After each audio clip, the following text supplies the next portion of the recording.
You ask Tiger to calculate. This deals with linear inequalities with one unknown. The final result is u greater than -7.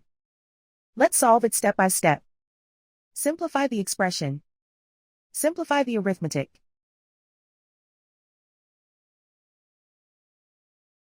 Group all u terms on the left side of the inequality. Add 9u to both sides.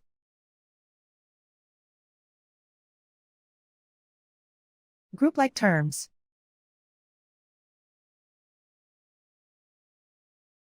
Simplify the arithmetic.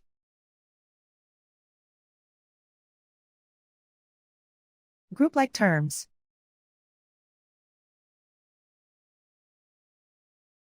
Simplify the arithmetic.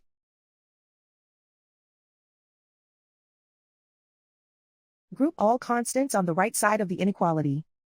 Add 3 to both sides.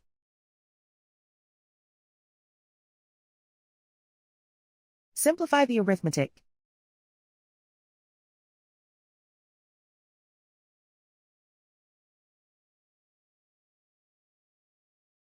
Plot the solution on a coordinate grid. And so the final result is u greater than -7.